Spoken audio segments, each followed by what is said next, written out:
Okay, everybody, we have old friend, but not an old friend, or not a former friend. He's a friend now, but he's a friend of the show, Dan Morris of MTV Networks.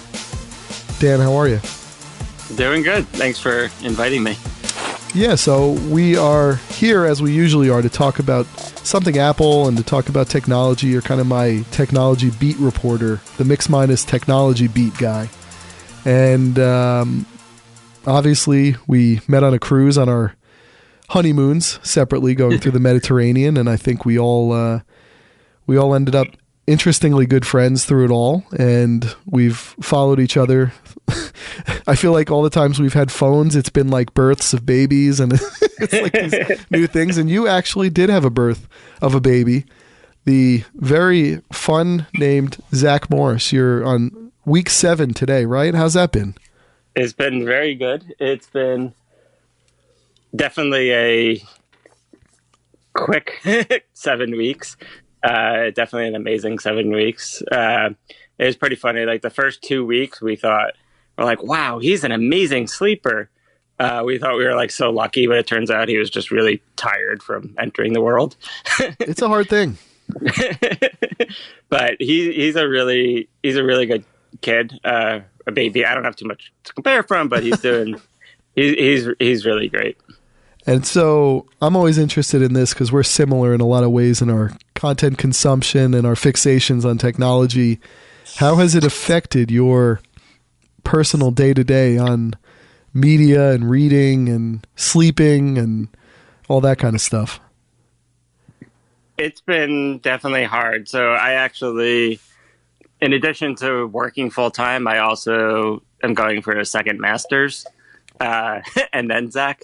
So I had Zach halfway through the class that I just finished up. So I would actually say that my reading up on what's going on in the world, particularly, technology is what I read the most, but definitely took a bit of a hit over the past few weeks just because sort of ran out of time in world. But I think now I'm starting to acclimate. It was definitely the first. I commute to the city every day, so that's where I do like a lot of reading also. But catching up on sleep has kind of taken a priority. Has it been completely overwhelming to you? I mean, you add the class to it, but in terms of what you thought towards the end there before you were going to have Zach, and then once he came into your lives and then you get home from the hospital, because I always think it's funny in that initial hospital phase, it's sort of like training wheels where you have a lot of people helping to take care of it at the highest levels, and you're sort of there to learn, and you want to go hands-on right away, but then you're also like, maybe I'll just let them do it too. But then you're just like, all right, I'm taking this thing home, and there's no one here. I mean, there's parents, but they're not as good as nurses in the hospital. But has it been... I mean, I'm almost asking it because I went through it too, obviously, but I kind of remember initially you're so up to the challenge that you almost over-deliver on like being really conscientious about everything. And then it kind of wears you down over time because it's hard to miss out on sleep and you're already a coffee drinker, but has that part been overwhelming? Has it been what you expected? Has it been under what you expected? I don't know if I even knew what to expect. I don't know that it's even possible to like really know what's coming at you. But yeah, I mean, it's certainly, it's definitely like a learning process, right? And like the first 2 weeks are probably the most challenging because like you really have no clue what you're doing. And the first time you put him in the car to drive home, you're like, what now? But I think like after you get through that first 2 weeks, I think you kind of, I think you kind of get the hang of it. And obviously I think things are always evolving. So like you probably never actually have the hang of it. I'm only 7 weeks in, so I don't really know, but I don't know. I think you kind of just figure it out somehow. And you drink a lot of coffee. That's true. I always thought it was kind of like what going to space must be like, or when those initial forays to Mars happen. You kind of have your base station where you're all safe inside the bubble, which is your home. But then anytime you have to get everything together to leave, you have to get your spacesuit on, you have to get these bags, you have to have enough to get here, then to get back. You got to have your diapers, you got to have all your changing equipment, your that part has been strollers. It's exhausting. Yeah, that part's definitely been, yeah. Like we have a pretty big car, like it's an Outback, so it's like a pretty big car. And we went away for Thanksgiving, and I was like, it's amazing how much space a little guy can take for like a 2-day trip. Right. It's crazy. And I almost find myself, I was always a homebody, but I find myself being like a double homebody because it's sort of like, yeah, we could do that. Or we could just stay home and not spend an hour packing and then hating each other because we're all forgetting everything. Yeah. It's a fun, I always used to think early on the nice times would be when everything was in control. You had the baby down, because it really is unbelievable how much they sleep in the beginning. I think, what is it, like 16 hours out of 24 hours basically, or even maybe more. And yeah, he's rivaling my cat Mitzi in terms of sleeping time. Absolutely. And I always used to like that point where you'd put them down for their initial foray at the night sleeping, and then we'd come down, we'd eat dinner, and it was like we were a single couple again. And you have some wine and you have some dinner, and then literally you're like, all right, let's get right to bed. Like you start timing your sleep so you can get it, because if you don't stay on top of that, you're going to be going to work very tired. Oh yeah, it's so hard. I was fortunate to have like paternity, so I took some time off in between, so I had some time to like acclimate. Plus, my wife's mom came over for a week, or for the first week, so there was a little bit of time to kind of acclimate. But yeah, the sleep. Like I'm someone who likes to have a good amount of sleep, so that was a challenge for sure. Yeah, you have to actually start doing it in the day too. I was never a napper. Yeah, I can nap at any point in the day, but isn't it funny too when you think about the fact, like you had just said before getting on this podcast, that you went out to get some coffee? It's weird how going for coffee is like personal time now. It really is. It's like, I've always kind of enjoyed just getting my coffee because I love my morning coffee. But yeah, it's so true. Like you wake up and it's time for feeding, right? And it's time to play. So it's good. You're right. It's definitely becomes almost like a little personal ritual that you have. And you had a lot of that before. Yeah. And then it's like, it's stark when you come across how little you have. I'm not trying to make anyone not want to have kids here. We're speaking man to man honest here.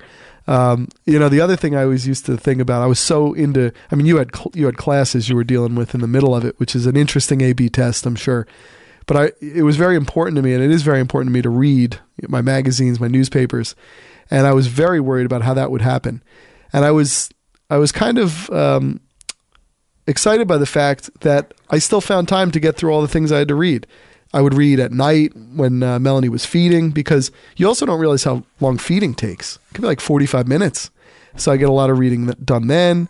I would read during feedings in the middle of the night, because as probably you are, you have to get the baby for the feeding, and then you kind of have to put them to bed. That's sort of your deal. At least it was for me. So I would actually get reading done then.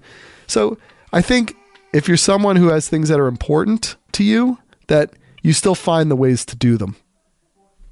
It's true. It kind of forces you to like prioritize a little bit more of like at this point, like there's only so many things you could really do. So it really forces you to just choose like the things that are most important to you, and those are what you do. Like I know with you, I'm sure trying to get through The Economist every week must be a struggle. Well, so the best part of that, I had actually very early into Liam's life, I called The Economist and I canceled, because it was overwhelming me. I couldn't get through it. And if you can't get through it, you start to feel it owning you. So I gave up on it. But then as we got about a year and a half ago, when it started looking like the Trump thing might happen, I was like, I got to get some sanity in the world here. I got to have somebody telling me what's really going on with this. And so from that point on, I stayed with it. And I actually did an episode on this maybe 4 times ago. They have an audio edition, right? So it's actual English people reading The Economist to you, which is fantastic. I don't know how they get the whole thing to press each week, because it's like 8 or 7, 8, 9 hours of people reading articles. It's insane. But I realized you can get the audio feed. It's like an audio RSS feed into a podcast app. And then I could go 1.5 times on the speed because it's English people. So it's very slow. And then when you have an app like Overcast or Pocket Cast where they trim the silences out, you can be getting like 1.5, up to 1.8, up to 2 at certain points. So ever since that, I can clear through The Economist again. But you got to find those efficiency gainers, because you just don't have the spare time you ever did. And one of the challenges I have, even with podcasting, with creating, with thinking, is contemplation is a very important part of the creative process. And you don't get to contemplate the way you once did. That's very true. Especially, yeah, that's totally true. So how long does it take you to get through The Economist now? Well, when I listen to it, I can get through it in, if there's a 9-hour Economist, which is insane. Weekly, they put that out. I can probably get through it in 5 to 6 hours. And since I have a long commute, I can clear that pretty well. So I get through it, and then I'll pepper in actually reading it as well. So often I'm done with it by the end of the weekend. It comes out on Thursday, about 4 p.m. our time. And I'll be done with it by Sunday with a lot of the listening, because the one thing you do learn as a parent, while you can't really read as much, and one of the issues with reading is that you're reading a digital device, which as the kid gets older and they love these things and they're intuitive to them, so they understand how to work them, they're going to start thinking you're just using the digital device. They don't know that you're reading The Economist on this device. So because of that, I find the audio edition being big there. You pop in a single AirPod, and I can listen to a lot of stuff even when I'm taking them out to the park, or when I'm home with them, or just going here and there in the car. I'll actually listen that way, so I can kind of clear a lot of content. So there are ways to get what you need done, but you really got to, as you said, prioritize them and work them in to the existing workflow, if you will. You're scaring me. I love my reading. You'll get there. I mean, there's some apps too, like Pocket, that you can obviously save articles you like to it. Apple has the reading list. There's also Instapaper was an old one, but Pocket, you can save your articles and then they can do text to speech and read them back to you too. So that's always an option. And, you also find, like, did I really need to read those 10 more articles? Are they really adding something? Or am I going to basically pick up the gist of those other articles eventually in the sources I am reading?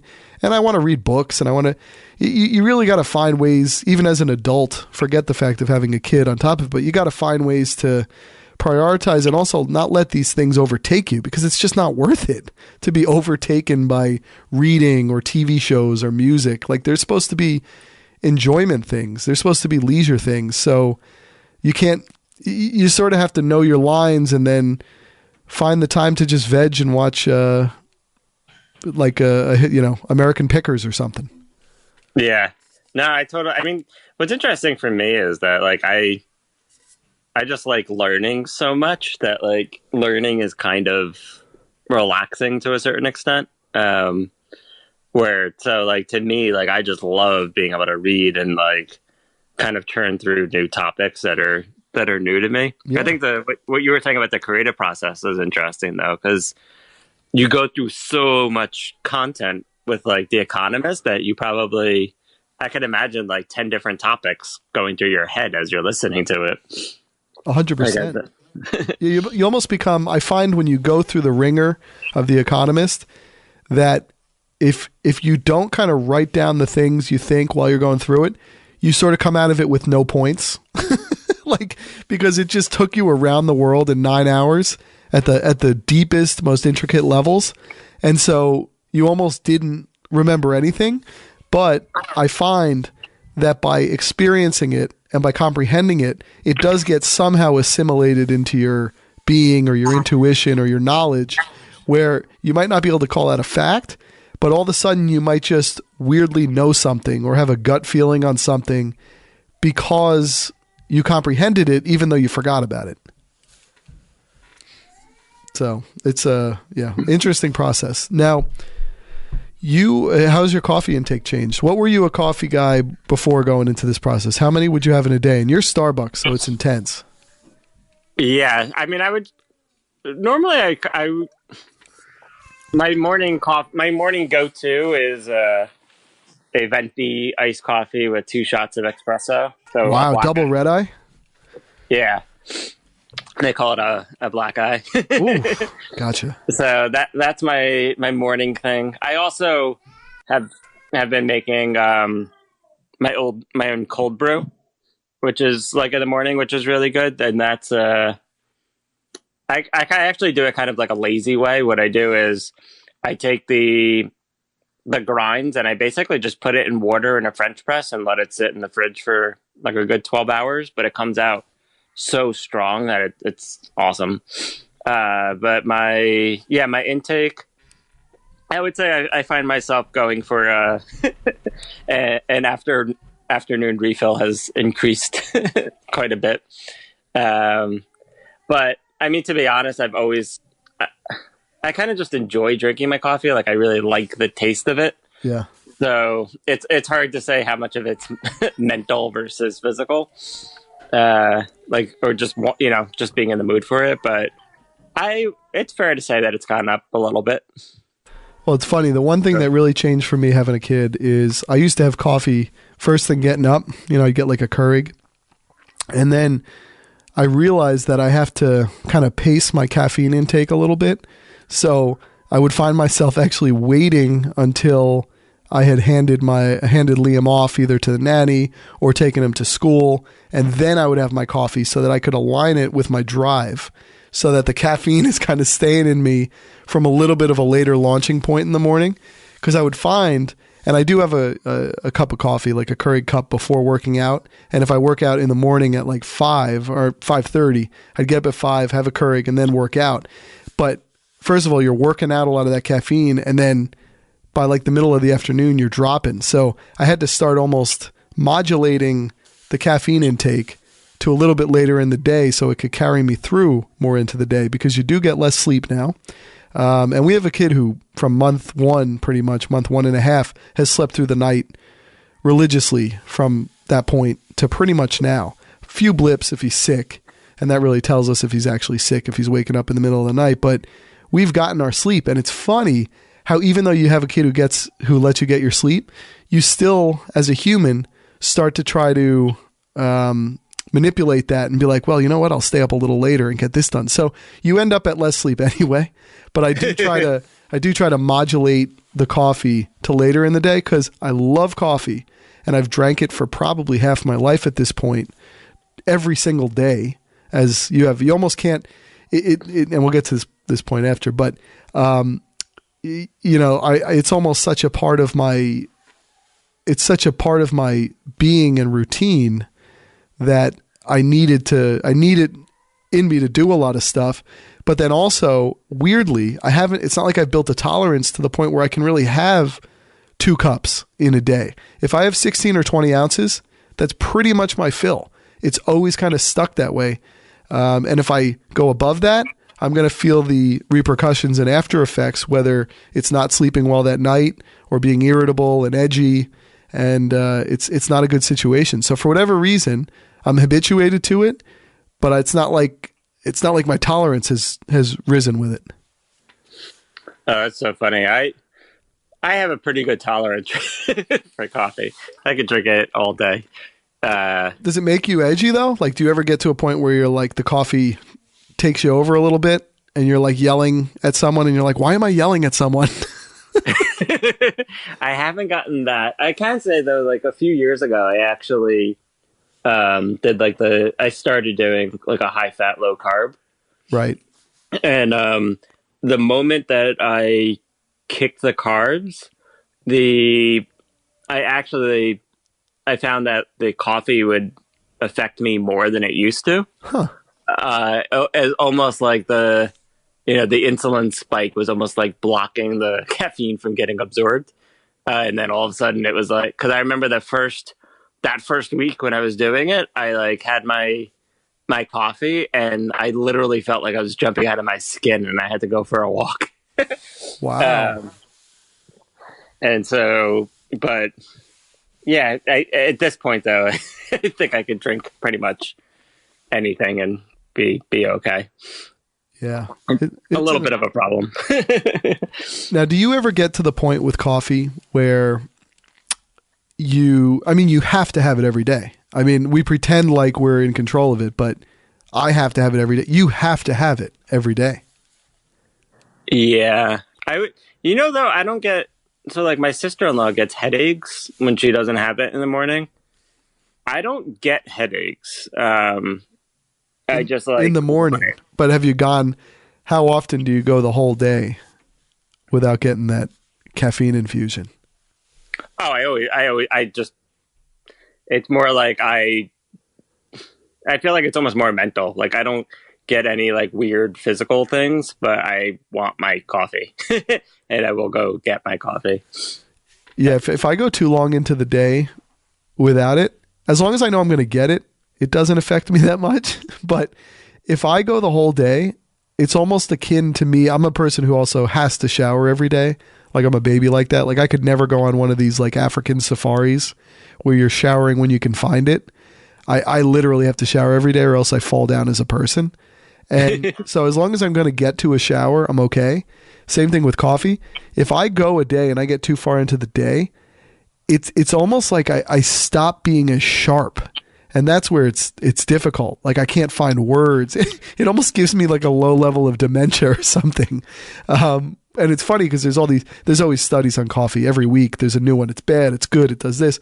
But I think I saw something where they said that people who drink coffee through their life show less signs of dementia as they get older. Maybe it's a magical thing, and I love a good alcohol thing, on weekends, not every night. But if I had to give something up, I probably could not give up coffee. Like I would have to, when I hear these people who are like, I'm going to give up coffee for a month and, I'm going to write about it for BuzzFeed, or I'm just going to do it because I want to feel good again. I would be lost at sea. I would be a ship without a rudder. I mean, I'm sure after 2 weeks it would be interesting, but getting that coffee is so important and it's so nice and it's such a great routine. I listen to Howard Stern very often, and he had not drank coffee in 40 years or something like that. And then he just started drinking it again, like in the last 6 or 8 months. And it's funny hearing him talk about each day, what a boost it gives him and how great it is and how he loves his coffee. Like it is so necessary for everything you do to start your day. I think you're right though. Like what you said, it almost becomes like a routine and you kind of just, it's like our cigarette. It's like our cigarette, Yeah. You kind of just appreciate having that little routine. I think that it's true, I think, actually. Well, I slide into the coffee shop here in town, Cloveberry. Best cup of coffee I've ever had in my life. And I try to get it every day. And there's a few of us in there. One guy actually is a VP at Google, which is kind of cool, who lives out here. But I just love dropping Liam off at school, which is now 3 days a week. I drop him off at about 8:15. I'm out of his school at 8:30. 3 doors down on Main Street is Cloveberry. I roll in there and I get my coffee and I sit down and I just read with that caffeine hit coming at you. And I get through stuff and I'm thinking and I'm contemplating. There's music playing. And the coffee's so good that I'll drink like half of it over the next 40 minutes or an hour because I'll stay there till the traffic clears and then leave to go to work. So I get like a good hit of caffeine, of reading, of everything conspiring in the right way. And there is like nothing I would give up for those mornings.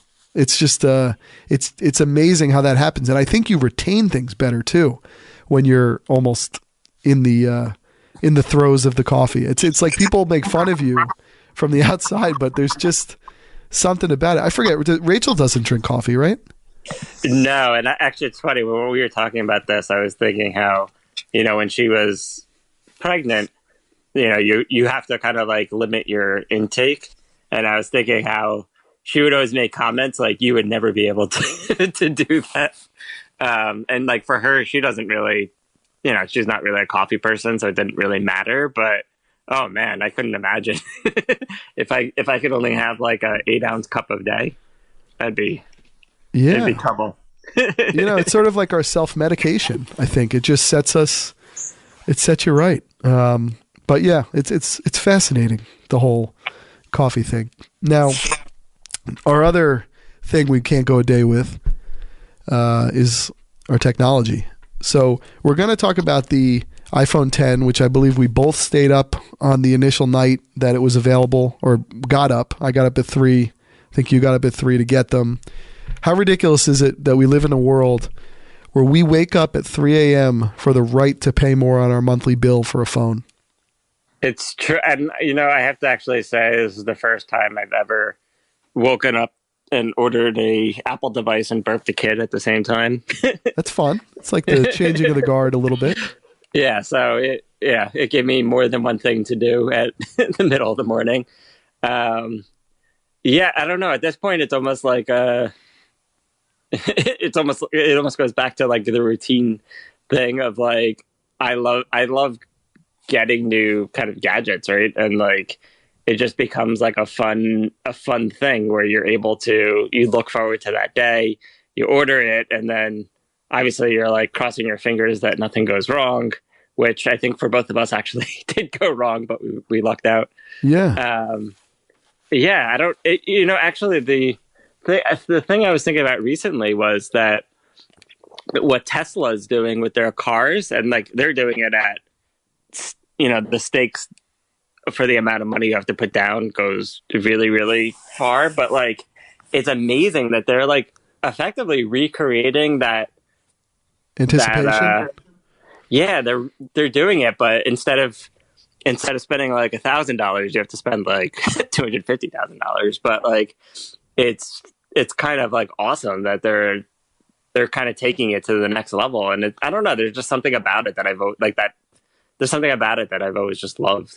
Well, cars are almost the ultimate mobile device, if you think about it. I mean, it does all the same things our phone does, and it's mobile. It's it's moving around, it's doing this, and I believe there's something about the upstart nature of someone like Tesla, and there's something about the reinvention of a century-old system by turning these things into electric hybrid models and going direct to consumer, as you do with phones. It's almost changing the relationship that most of us have with cars. Like, there are people who have always loved being car guys, muscle cars, big engines. But I think for you or I, we're not really like that, I don't think. I mean, we're not really like muscle car guys. But the way these cars are being released now, the systems they're built to top, it's almost nerding out cars in a way that phones were nerded out. And I almost think it would make me value, and I love my Prius a lot. Like, a Prius is sort of in the middle, that bridge almost from the old kind of internal combustion to the electric way. But it's almost changing, I think, the relationship you have with your car, just like an iPhone changed the relationship you have with your phone. And it makes you think of things that you could do with it that you hadn't even thought of before. Like, we're sort of impersonal. Like, we're very personal with our cars, but we're also sort of impersonal. I feel like when they're moving to this electric model where we stay up to buy them, we don't have to haggle with someone at a foreign feeling car dealership. Like, I think it's going to change how we view cars, and it might be more like we view our phones. Yeah, I think it's really interesting the way you were kind of saying it's, because you're right. Like, I like having a car that, like, feels good and looks good, and but I'm not necessarily gonna like nerd out on like all the details of the guts inside in the same way I would with like a gadget. But I almost feel like the way they're kind of approaching things, or the way Tesla is kind of approaching things, it's almost like they're almost like pushing it towards where like you do want to kind of like dive into the details, right? Like the fact that they the fact that when they decided that they can do like a public service by like increasing the cap on what the mileage, how far the car can go with like built in, like that was huge, where like they were able to just like, okay, we could lift this cap, and it's totally just software, which you don't traditionally, that wasn't really a car thing, right? Like car was more just like this big purpose built thing. Yeah. So it is pretty awesome how it's like they're kind of converging. Well, you know, it's kind of fun. My chiropractor, who I've seen a lot in the last month, he's one of these really kind of tinkerers, eternal tinkerers. It's like he's a really cool guy. So they own this chiropractic practice where they live, and then he's a high school science teacher, and he like runs his house on cooking fuel and like, you know, like sun and wind and geothermal, and he pays back to the grid. He does all this crazy stuff. And then I saw he had a Chevy Bolt. So we all know the Chevy Volt, which is sort of Chevy's version of the plug-in hybrid. So it gets you 40 miles on a charge, and then it tops up the rest with gas, which is a good model. But the Chevy Bolt is the all-electric. And I was talking to him all about it. And it's an interesting way to live. It's a beautiful looking car. The thing gets you 280 miles to the charge. So that gets you really far. And he was telling me about how even when you get into those circumstances where you have to go far, that it's almost this, almost the way the internet used to be, where it was like all these people around the country making this thing happen. So he'll like look up, like if his family left to go to a swim meet and then someone forgot something and they called home and they're like, oh, you got to bring me this thing. We'll meet you in Princeton.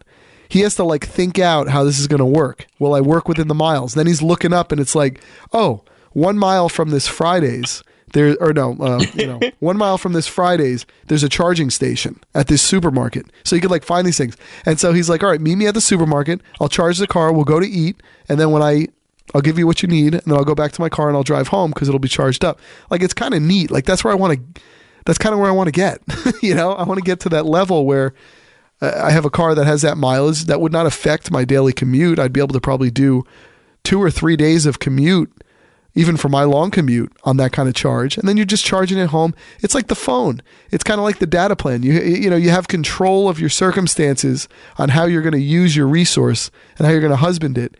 And it's not just like, oh, I'm going to stop at this gas station, get my tank filled. I'm going to get 300 miles to this tank. I'm going to stop again, get it filled. Like, it feels so ugly and inefficient that that whole system and the way this new system is feels more akin to these kind of the way we treat our mobile phones. And so I do think it's going to be, it feels to me like as it gets to the point where it's affordable, and it's close, because the Tesla Model, I know they spell sex because there's the Model E, the Model X, and the Model S, but the one that's $35,000, and then you could get the $7,500 government incentive, that's a really affordable car now. And those get 300 miles or so to the tank. They drive as fast as the fastest race cars. That to me is freaking cool. It's super cool. It's the problem is that, like, you know, whereas the phone I could get and it's like this very personal experience, the reality is I only have one car right now, and I need a car that is conducive to an infant. True. So unfortunately, that's my blocker. For otherwise, I would totally go out and get the cheapest Tesla. But you're right, though. It's I just think that Tesla's like a super interesting company right now. Or I guess Elon Musk in general is pretty interesting. Well, he's got that Steve Jobs thing, which is what we loved about the iPhone as it's now reaching its 10-year anniversary. Obviously, the iPhone X being for 10. But Elon has that kind of push beyond the boundaries of everything you think possible at every step of the way, every day, every hour. And that was what Jobs had. And they'll rankle some people, but they push people beyond things they could have ever imagined.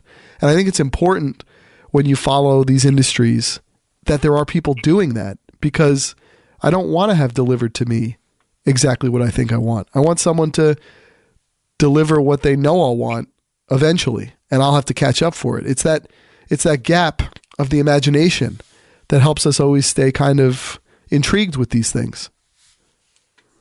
I totally agree. I think that the Apple always did like a really good job at kind of just delivering that like delightful experience.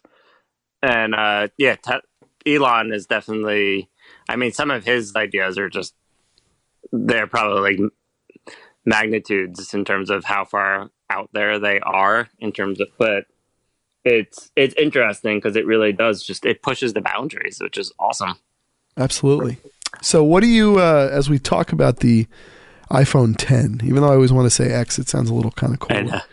But in terms of what you liked about it, that made you get up at 3 to get it, and then when it got delivered and you've had some time to spend time with it, where has that gap found itself? Has it been what you thought it would be? Has it over-delivered on what you thought it would be? Has it not been as cool as you thought it would be? So I would say the one thing, hands down, that I do appreciate. So I never got the Plus, primarily just because it was too big, and more from like a size perspective. Like I don't have the hugest hands in the world, so I thought it just was too much for me. So as far as the size, I think it's like perfect because I always felt that, you know, the regular was a tiny bit too small, but the Plus was a tiny bit too big, whereas the size on this, I think, is like perfect. I love having the larger, you know, real estate on the screen. I would say that the thing that's probably been the most jarring for me is, you know, obviously getting rid of the home button fundamentally changed the user experience.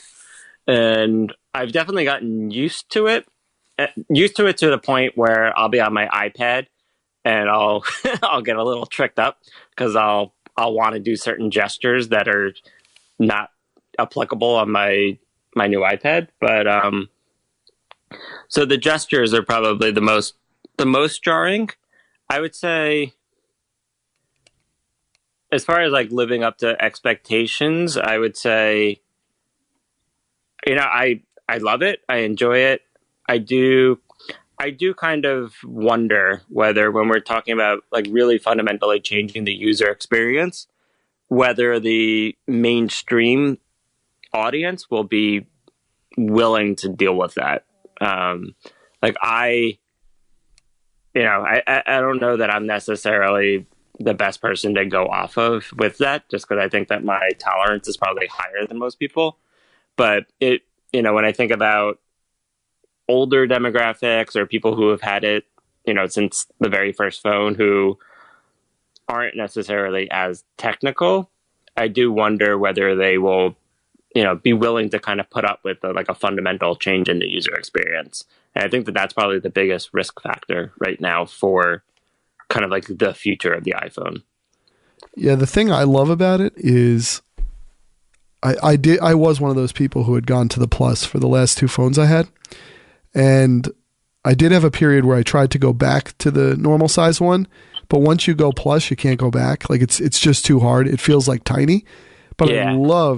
I thought this was the obvious next step for somebody who's a Plus, who wants the form factor of the regular, but wants the screen of the Plus. And it's even slightly bigger than the screen of the Plus.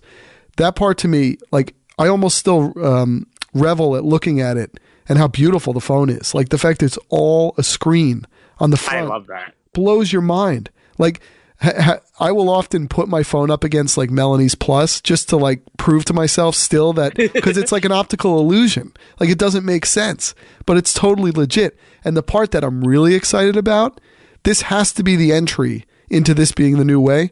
Wait until you have these bevel-less iPads. Or I thought to myself, wait until they get the Plus form factor with this screen. Because that must be coming. Like how cool will an iPad be that's all screen? Oh my God, it'd be, I mean, I have the latest iPad, and they already reduced a little bit of it on the sides and even on the top, and it makes a huge difference. It just makes it, it's awesome because it's a big slab of glass, which is awesome.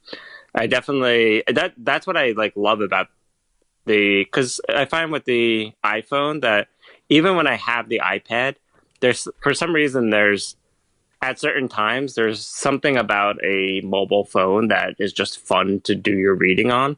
I think because it is so small and personal, it's just I don't know. There's something about it that I've always appreciated. So having it literally just a slab of glass is awesome. Like it really kind of one, it gives you more real estate to kind of work off of, but the other is that it just, I don't know, it just gives you like this wow factor. And the notch has not upset me at all. I actually think it's kind of cool when you're reading something, and as you read past the words and you're flicking it up, like you're still seeing the words that are on either side of the notch. I think it's kind of neat. It has not been as much a bother as a lot of the critics had me worried about. Yeah, I have to say with the notch, I'll be honest, I haven't really thought one way or the other about it. I sort of, it serves a purpose, right? Like you need the camera to go somewhere. So it doesn't really bother me, and it doesn't, to me, it's kind of just there. Like it doesn't really, I don't see any like real issue with it. Now there's also a couple of things that a new iPhone like this shows me about the people who put apps on it. So for me, and I saw this with the Plus when it initially comes out, whenever Apple comes out with something that's a whole new thing that's going to have to be developed for. So the Plus was obviously the much bigger screen. So initially, if people didn't build their apps for the Plus, it was going to look pixelated. And that was the case a lot early. And that was the case, I believe, for Apple. It's a smart thing when they do things like this because it gives them a first mover advantage.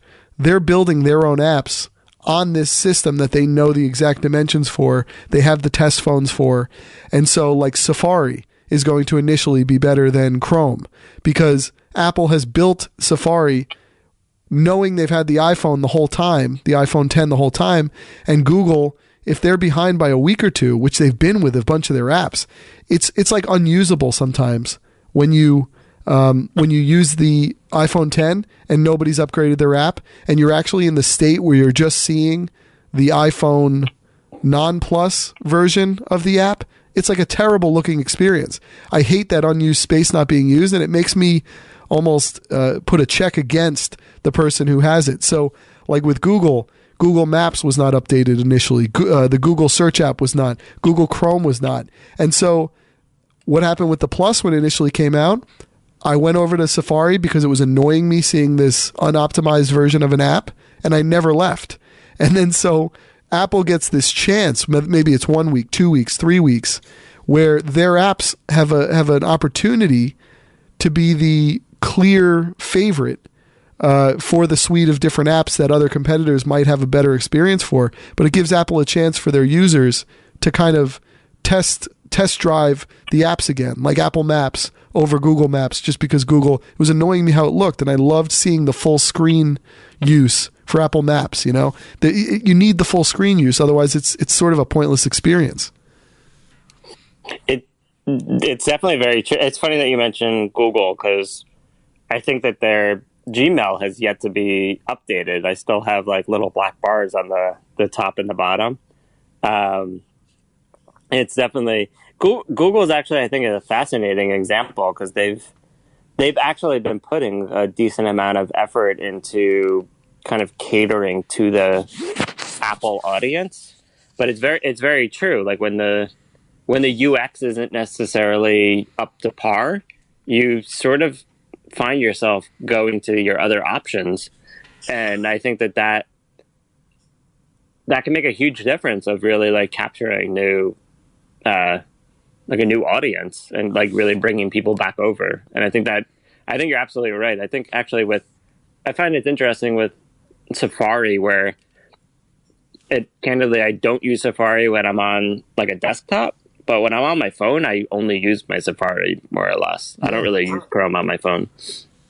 No, it makes sense to use it because if Apple's not going to allow the other competitors to have a fair shake, like if they're not going to give them the same integration, and there's arguments as to should they or should they not, being the platform. But until they give Google the same kind of access points, and it's gotten better and closer, but it just doesn't make sense to not use Safari. It's going to be the best version of a browser that I think you really can use, most efficient. It's not going to use as much data. Like Apple builds all these little carrots in there that make sure that it's going to kind of stay ahead of the competitor. The other thing it's shown me, that let's say there's apps, let's say there's news outlets that I subscribe to, New York Times, Washington Post, New Yorker, a bunch of places. Those apps that I use regularly, I'm still seeing. And when I initially see the app's not updated, it kind of gives me pause about those outlets. So the New York Times app has still not been updated to the iPhone 10. How many weeks now are we out with this phone? And the New York Times, who's supposed to be digital first and understanding how the way of things are going, and I'm still looking at an unoptimized, normal iPhone representation of their app. It feels unusable. It feels like when you initially got the iPad and the apps would all be just mobile. And remember, you'd have to hit the 1-time, 2-time, and it would just fill the screen with a mobile app, and it was just the most terrible looking experience. And that's kind of how it feels. So places like the New York Times should have come out and just developed. It can't be that much harder. And then I look at Washington Post, they're developed and ready. I see a New Yorker developed and ready. So it almost shows you things, maybe little canaries in the coal mine, about how these major outlets see themselves. It's very, especially the New York Times, you really have to wonder, like, it, to your point, I would expect that to just be very, like, operational, right? Like, if there's a new major, there's not that many major players in the mobile space. So if a real update is coming, you would think it would just be prioritized, right, sent in front and center. So it's actually kind of amazing that the New York Times would not do that. Especially when people pay for it. And when I could go to the fact I could go on Safari to the New York Times website, and because it's in Safari, it's right. It almost just seems to me like a lazy oversight. Like they didn't even think about this. Because I would just think port whatever the mobile version on Safari is doing over in the meantime. I mean, I don't know. So those kind of things really showed me, they tell me some things. And I just love opening apps and seeing people use the real estate. It's one of the fun things of getting a new form factor on a phone. How have you liked the Face ID? So instead of, obviously we don't have the home button, and the home button used to be Touch ID. That was the way you could kind of unlock your phone without having to put a passcode. I always liked it, but Face ID, it uses your face to unlock it. How have you felt about that? So I would say, as far as the Touch ID, I always liked it and never had really any concerns about it. The Face ID, it is pretty awesome, right? Like you literally just pick up the phone and it's kind of ready to go. And it works, I would say it works really well. I think that there are some edge cases where, sometimes if you're lying on the couch and you have your phone to you, where you would kind of like put your thumb on to the side of you where your face isn't directly on the phone, and you would kind of just be ready to go. You can't do that now, but you could obviously just enter in a few passcodes. But I would say for like 90% of the time, it's actually pretty awesome. Especially, I like how it's actually also integrated with like certain I guess when you're using Safari with the websites and even like payments. Yeah. I think that's kind of awesome how it will bring up all your information just because you're looking at the screen. And I think that specific one, I think, is awesome, how it just makes it so seamless. Well, it's funny, and I think we've talked about this in the past. I'm probably 90 to 95% an Apple Watch Apple payer. I really never use the phone because the watch is it's made for that almost. It's just the best case for it. So, so I really almost didn't even know how to use Apple Pay on the Apple phone anymore. Like I had to remind myself, like look it up if I wanted to try it.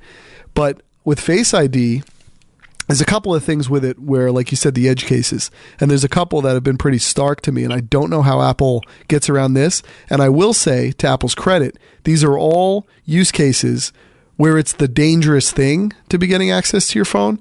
So when you're driving, and you want to like do something with your phone, even if it's to like look at a podcast episode or move to another episode, or, I mean, you really shouldn't be doing things again on your phone. So it's not like Apple should build around this use case, but when you pick your phone up and maybe it's dusk or getting dark, you're driving home, you literally are driving and you have to like put the phone in front of your face, or you have to wait until it figures out that you need to do the passcode.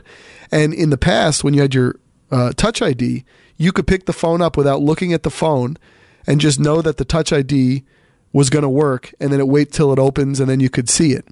The other thing is, if I have my phone on my desk at work and I'm, doing something, I either have to, I don't know if you found yourself doing this, or at dinner. Again, you shouldn't be looking at your phone at dinner, but it's on a flat surface when you're erect, when you're standing up. And so in order to interact with the phone, you either, again, have to wait for the passcode, or you have to, like, have you found where you lean your face over the table to try to trigger the phone up, or you got to pick it up in front of your face? There's some silly use cases that I don't know how Apple can... I don't know how they can compensate for, really, because they're very silly, and without a touch button, there's just no way around it. The other one, and I saw this written about, notably in a Quartz review, the annoying thing with notifications, and when notifications come on your screen, and then it's like your Face ID has to do it for it to work, and I find in those points when you go to do the Face ID, it's almost like it waited too long, and then it's like stuck in a weird space, and like you hit the passcode and then you're almost not at the notifications at that point. Like you're on your home screen now. And so you lose you lose the notifications unless you now swipe down. So that part's kind of weird. That's kind of weird to me. And I don't remember if with the Touch ID, I don't remember if the notifications would kind of come up and you would see them right away. And maybe there's a setting where you could do it. But I was waiting. Tip, you can update that in settings. Okay. That was driving me nuts at first, but I think it's actually just like a security or like privacy setting. So I think the option of having it is great. But yeah, so there is a setting, and I would totally recommend updating that after our podcast. Yeah, it just didn't make sense using it. And, there's just a couple of... It never seems to work the first time you wake up in the morning. I don't know about you. I find this. I move it to my face and it never seems to work. So you got to use the passcode sometimes. It is awesome, though. How about wireless charging? Have you used that? I have not, actually. I think initially when I was buying it at like 3 a.m, knowing that the kind of like I forgot what they call it, but the like really quick charging wasn't going to actually like go into play until later this year, early next year, I decided that honestly I could just wait for it. So I actually haven't tried it. Have you tried it? Because I'm kind of curious. Yeah, that was one of those things, getting the new phone. And we were at the mall maybe a day or two after I had gotten it, and there's an Apple store at the Rockaway Mall. And so you're sort of in the mode of like having something new and wanting to experience everything. So I went in there and got, I think, the Mophie one. So I do keep that one next to my bed. So I charge it on that at night. It does end up being good. Although when you're at your bed, it can be plugged in. It's really not fully necessary. And I've actually found times where if you don't put it the right way on top, like it won't charge.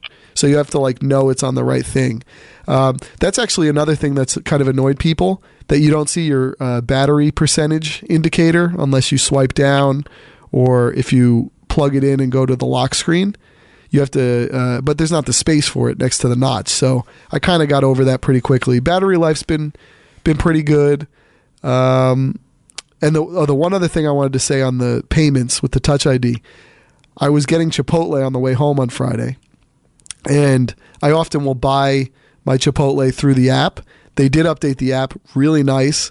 I know Chipotle, a lot of people say they're going under, but hey, unlike the New York Times, they actually had their app up to date and user friendly and user intuitive.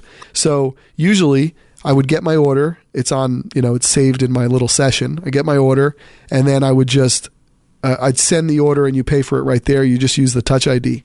Well, I got to it, and so it's the one, kind of case where I'm not using my watch because it's on the phone. And so I'm sitting there and I'm like, what the heck? And it gets to the point to pay, and it's like, use Apple Pay. And then it's like, tap here. And I'm like, what the heck? I'm tapping on the screen. It's not working. And I realized, since there's not a button, you have to use the side button on the phone in order to initiate the payment. So you double tap the side button. But it was neat in the Chipotle app when I realized it.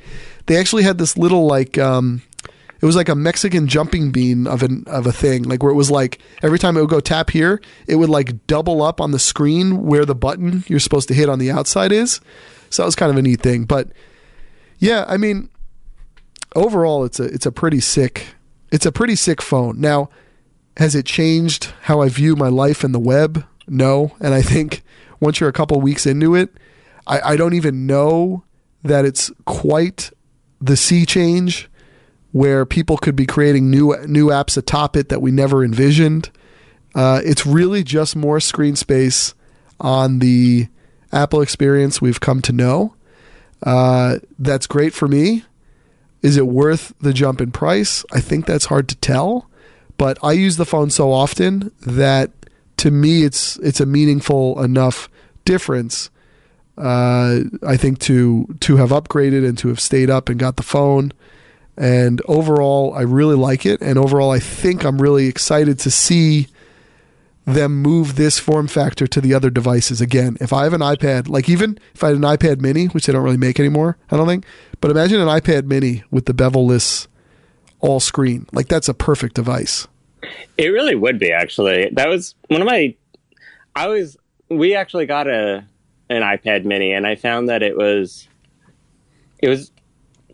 it seemed really good, but then I actually found myself just going to use my phone more frequently. I actually kind of appreciate the jump. Like, you're either going to use your phone or you're going to use a bigger device like the iPad.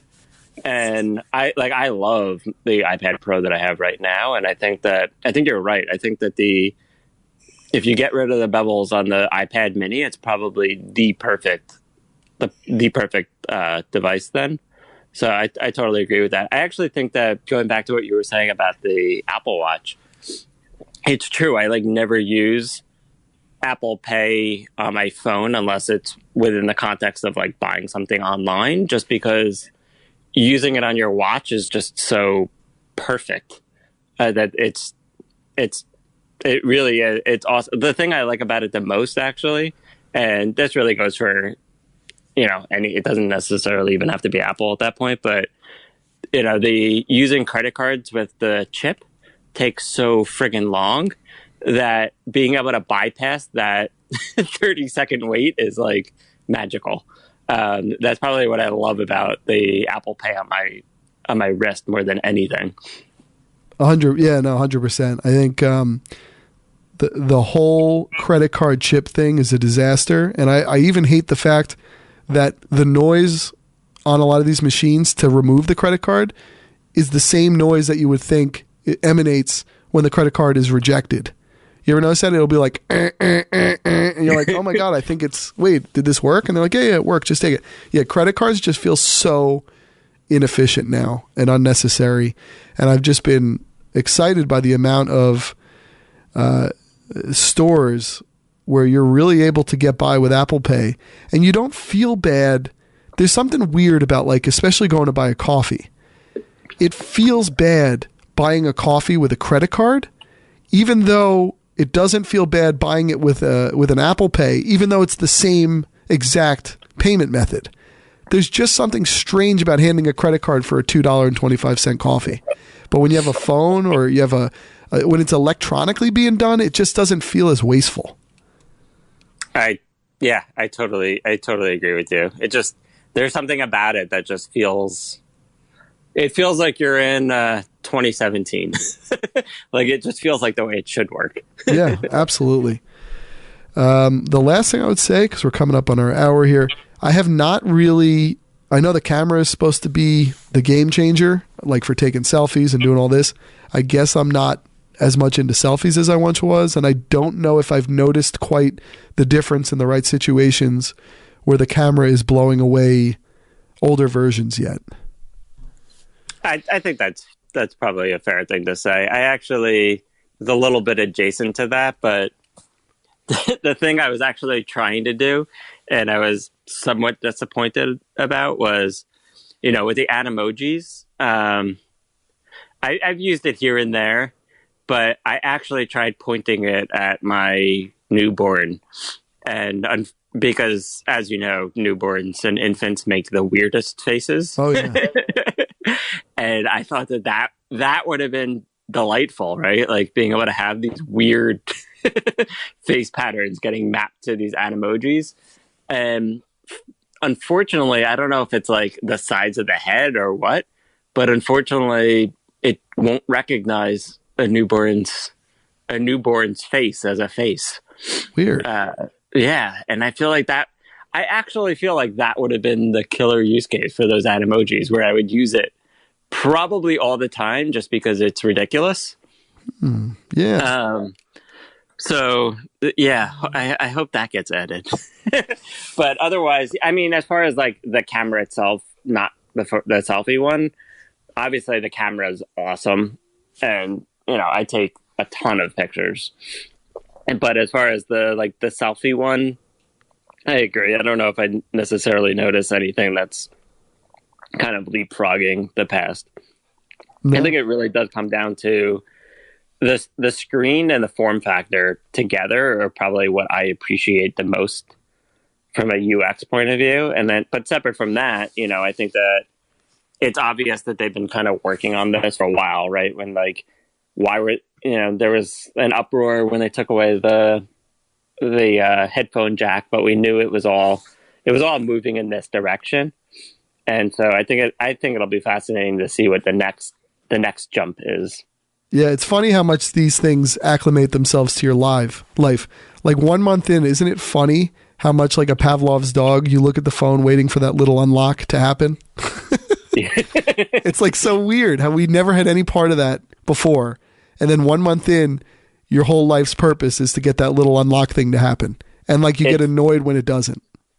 It is true. And honestly, when you were kind of talking about the Touch ID versus the Face ID, I think the big difference is that your arms are extremely mobile and you can do what you want with them. But unfortunately, with your head, there's only so much you could do with your head and your face without moving your entire body.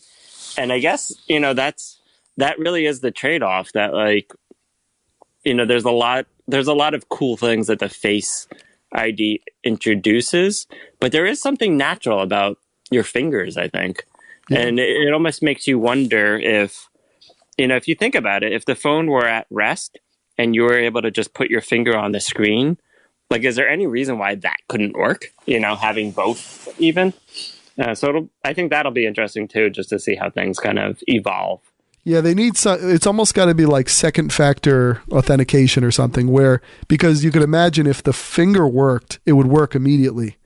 And then there would be no case where really you would have to go out of your way to make the face work then, because you'd almost have to pick the phone up without touching the screen, look at it. Or maybe there's got to be I'm in finger mode or I'm in face mode or something, because it is dangerous driving with the face recognition, because you're literally putting a phone up to your face to block yourself seeing drivers or seeing other cars in order to make it work. And you shouldn't be looking at the time, but there are times on an hour commute where you need to open your phone. So, it's interesting. I love it, just like I like most iPhone thing or Apple things. And I do need to, as usual, our hour came so quickly, because I did want to talk about the how my life would change moving to a MacBook from being in Windows, but I think we'll have to hold that to another day. You probably have a feeding coming up, or you probably have 15 minutes where you're allowed to do something for yourself. So thank you for spending the last hour with us talking about iPhones. Oh, it was great. Thanks for having me on again. Of course.